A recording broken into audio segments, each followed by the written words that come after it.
this video we're going to go over a different way of solving a quadratic equation. That's any equation that has an exponent of 2 as its highest exponent. This method we're going to use a formula. So to use this formula you have to have it in standard form. That means it needs to have y is equal to or 0 right here. You need to put it in standard form. That way this number in front of the x squared will be your a that you're going to plug in to this formula. The number in front of the x will be your b, and the constant down here will be your c. So you're going to use this formula right here to solve a quadratic equation, solving for the x-intercepts. That's the reason this says x is equal to. And you're going to take these numbers up here, once it's in standard form, you're going to plug it into this equation right here. And once you follow your order of operations in this equation, it will tell you what your x-intercepts are, or it will tell you what the answer is for this quadratic equation. So here's what the formula looks like.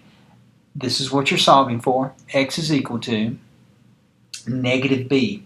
When you use this formula, negative b means you write down the opposite of that b. This exponent right here tells you can have a possibility of 2 answers. That's the reason they have this symbol, a plus and a minus. You're going to figure out the answer with this being plus, and then you're going to figure out the answer with it being minus. This just means you're going to get 2 answers, a positive and a negative right there that you need to follow your order of operations with. The square root, you need to do everything up under the square root, and according to your order of operations, the first thing you're going to do is square whatever this number is right here. Minus 4 times a times c.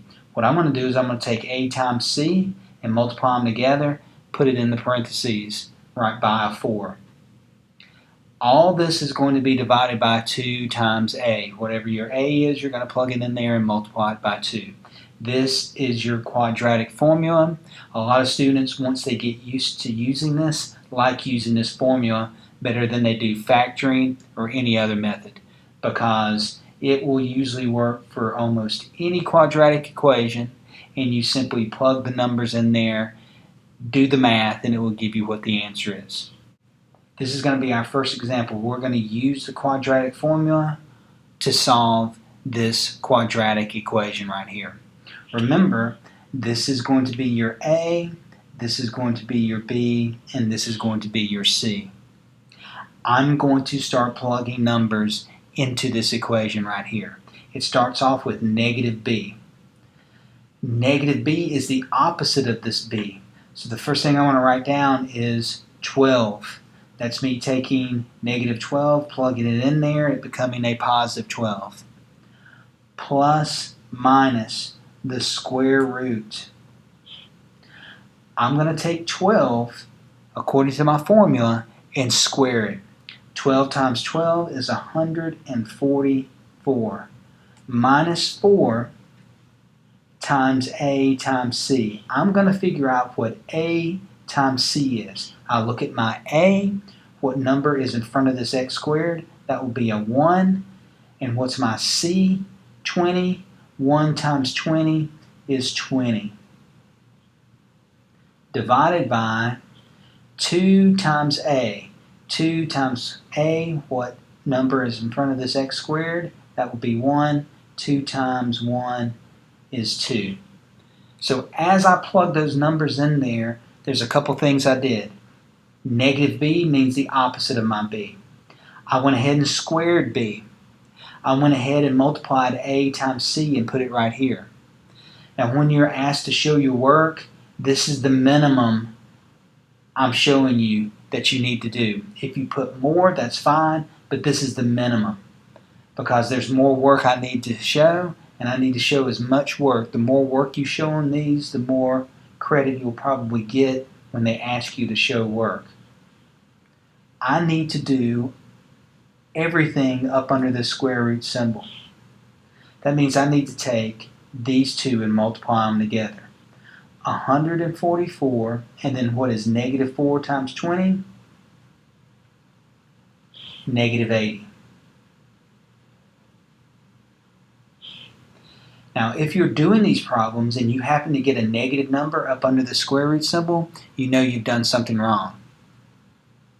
Most of the time on these problems, you're going to get a positive number. Can you get a negative number? Yes, but that's for Algebra 2. Right now, this should be a positive number up under here.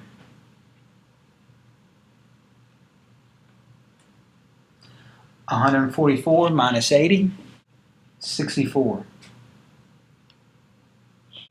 Now I need to take the square root of 64. Plus minus square root of 64 is 8.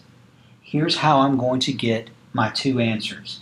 I'm going to take 12 plus 8 and divide it by 2, and I'm going to take 12 minus 8 and divide it by 2. That's how I'm going to get my two answers. 12 plus 8 is 20, and 20 divided by 2 is 10. There's one of my answers. There's one of my x-intercepts. Then I'm going to take 12 minus 8. 12 minus 8 is 4. 4 divided by 2 is 2. There's my other x-intercept. There's my other solution. So let's try this again. We're going to use the quadratic formula.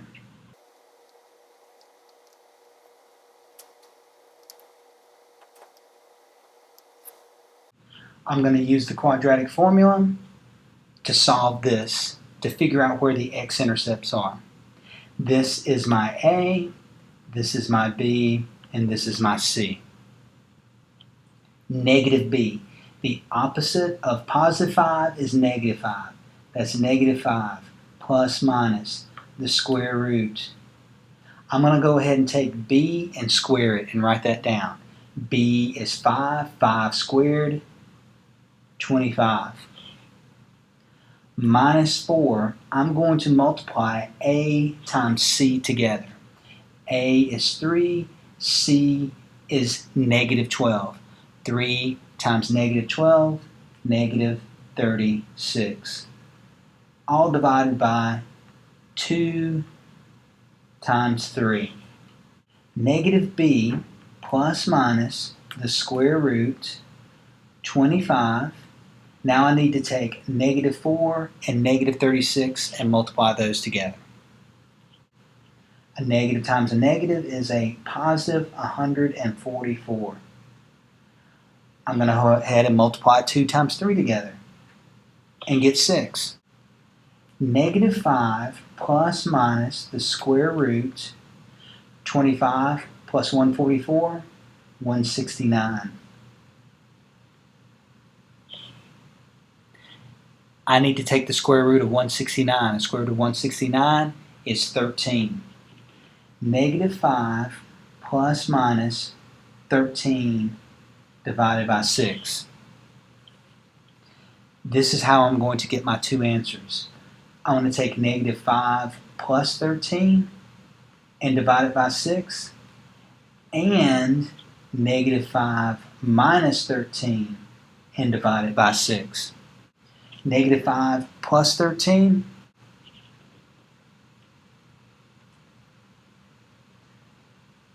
You don't always get whole numbers on this. All fractions always need to be put in lowest terms. What number will go into 8 and 6? That will be 2. I'm going to divide both of these by 2. I can't reduce this anymore. There's one of my solutions. There's one of my x-intercepts. Negative 5 minus 13, negative 18. Negative 18 divided by 6